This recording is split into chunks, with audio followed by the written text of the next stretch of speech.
Hello guys, welcome back to R60 Sports Insider. In today's video we're going to recap the Manchester Major. This major was one of the best we've ever had, and the only one that I think comes close is the Berlin Major from 2 years ago. But I still think this major was just better overall. In this recap, I'll be jumping around each big storyline during the major. Before we get into the video, I just want to let y'all know I got a Twitter where I do predictions, power rankings, recaps, and news. So if you're interested, please give a follow over there. Now on to the video. The first thing I want to highlight is how well the APAC region played at this major. This region has been in a weird place for a while now, but in Manchester, they went absolutely off. So many APAC teams made a lot of upsets. Every team had a lot of bright spots and showed that they can play with the rest of the world. Bliss and Bleed both started out 2-0, and PSG Talon, along with Bliss and Bleed, were one best of 3 away from the main stage. The first upset by APAC was Fear X knocking out G2 in the first phase of the major. Fear X played out of their minds to top the former world champs 2-1. Another upset by APAC was PSG Talon beating BDS, who went to the grand final in Manchester, by the way, in a thrilling best of 1. The other upset that APAC had was Cyclops almost beating BDS, and when I say almost, I mean they were one round away from sending BDS home and guaranteeing a APAC team on the main stage. Another upset was pulled off by Secret, who beat FaZe 7-3 on the first day of Phase 2. The other big upset was Liquid beating Furia on the main stage 2-1 to send the world champs home a lot earlier than expected. Now on to the top 8 teams that went to the main stage. Those teams consisted of Secret, who went surprisingly 3-0 in the Swiss stage, Furia, who also went 3-0, FaZe, M80, and Darkseer, who all went 2-1, and BDS, Liquid, and Beast Coast, who all went 3-2 to barely get into the top 8.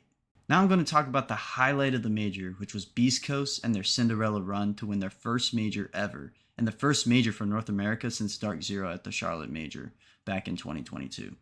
Their run didn't start out great. In their first game in the second phase, they lost to Dark Zero 7-4 as the NA champs did not look great. In their second game, they bounced back against KAG Ahsoka with a nice 7-3 to move into the 1-1 side of the bracket. But they had a tough opponent in FaZe for their next game, but they played very well, and honestly they should have won if they didn't throw some attacks.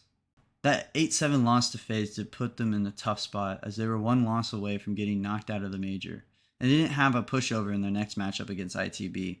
But Beast Coast handled business with a 7-2 on map 1 and a 7-5 on map 2 to move to the main stage or go home game against PSG Talon. In that PSG Talon game, Beast Coast had some really close rounds that they could have easily lost, but they scraped by with a 2-0 against the Koreans and Fabian to push themselves into an unexpected main stage. Beast Coast had a very tough first opponent in their first main stage game against FaZe. FaZe was heavily favored since they were the runner-ups at SI, and they beat Beast Coast earlier in the Swiss stage. But Beast Coast got their personal favorite in Nighthaven Labs, and they showed why they were one of the best teams on it, as they won it 7-4. Now FaZe still had their map pick in Cafe, so it was looking like it would go to a third map. But Beast Coast came out firing on Cafe as they took the map 7-1 and the series 2-0 as they made one of the biggest upsets in the tournament. Beast Coast wasn't done yet though, as they had their semifinal game against Liquid, and Liquid was coming off a huge win against the former world champs in Furia. So beating Liquid wouldn't be an easy task. Beast Coast started out hot on Skyscraper with a dominant 7-3 win, and on map 2 it was a little bit more back and forth, but Beast Coast won it 7-5 to keep their Cinderella run alive, to move on to their first grand final and NA's first grand final appearance since the 2022 Charlotte Major. In the grand final, Beast Coast had to face off against the EU super team in BDS, but it felt like destiny for Beast Coast to win Manchester at the 7-4 win on Skyscraper. But BDS had other plans as they took the next 2 maps 7-3 and 7-5 respectively. It looked like it was all lost after that, but Beast Coast turned it around on Cafe with a 7-5 win to push it to all 5 maps. On Border, it was really 50-50 on who was going to win the major. But Beast Coast went up 6-2 as they were one round away from taking the major. But BDS won 3 rounds in a row to push it to a 6-5 and 1 round away from overtime. But Beast Coast had a masterclass of a round to secure the major after only being a team for a couple of months. Now I think it's time to answer the question of what is the craziest major we've ever had. I think you have to throw the first major in this conversation, which was the Paris Major, because it was the first of its kind and it really brought a lot for the esport. Obviously the other major was the 2021 Mexico Major, where we had the Cinderella run of Team 1.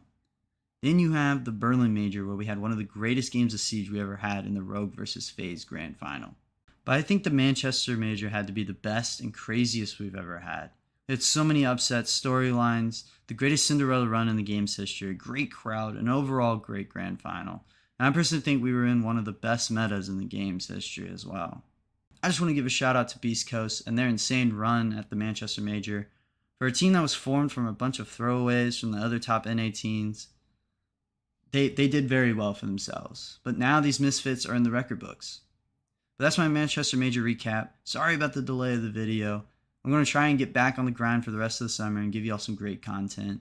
But thank you for watching the video, and if you want more R6 Esports content, please subscribe to the channel and follow my Twitter. And like always, God bless. I played it innocent, a feel of discontent.